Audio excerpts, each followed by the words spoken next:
मैं धर्मक्षेत्र कुरुक्षेत्र हूँ। मेरा इतिहास उतना ही पुराना है जितना श्रीमद् भगवत गीता का ज्ञान और महाभारत का महासंग्राम।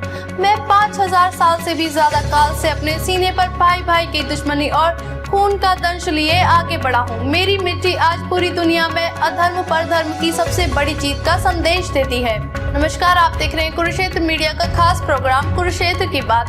अगर कुरुक्षेत्र की बात करें तो यहाँ गीता का ज्ञान जीवन की हर दुविधा का समाधान उपलब्ध कराता है।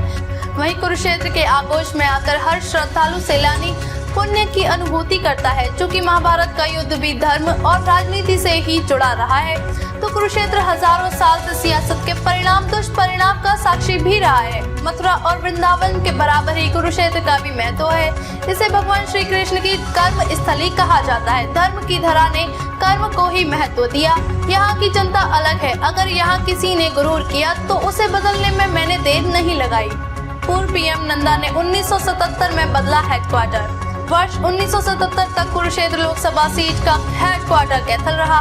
कैथल यानी कपिल स्थल, जिसे भगवान हनुमान का जन्म स्थली माना जाता है। तत्कालीन सांसद पूर्व प्रधानमंत्री गुलजारी लाल नंदा ने मुझे कैथल से बदलकर कुरुक्षेत्र लोकसभा क्षेत्र करा दिया।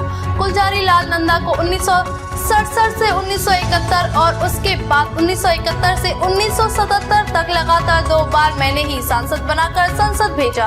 उन्होंने इसका बदला भी चुकाया। उन्होंने 10 अप्रैल 1977 को भारतीय राष्ट्रीय कांग्रेस से त्याग पत्र दे दिया और कुरुक्षेत्र के तीर्थ स्थलों के विकास में लग गए।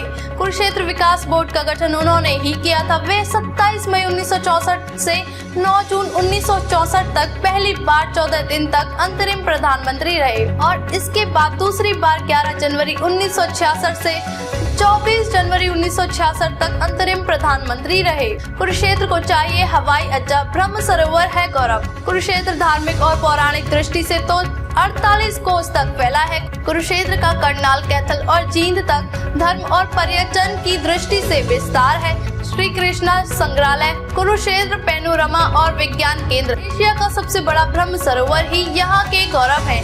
सूर्य ग्रहण, पितृपक्ष, सोमवती अमावस्या और तर्पण के लिए दुनिया भर से श्रद्धालु आते हैं। यूँ तो पिछले दशकों में कुरुक्षेत्र ने खूब तरक्की की, लेकिन एक हवाई अड्डे की कमी खलती है। अंतर्राष्ट्रीय गीता जयंती उत्सव यहाँ हर साल मनाया जाता है।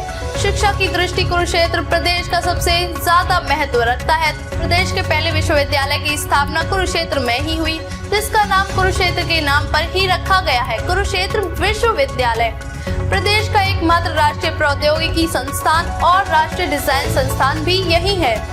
अब तक के लिए बस इतना ही। फिर होगी आपसे मुलाकात ऐसी एक और बड़ी खबर के साथ। तब तक के लिए नमस्कार और देखते रहिए कुरुक्षेत्र मीडिया।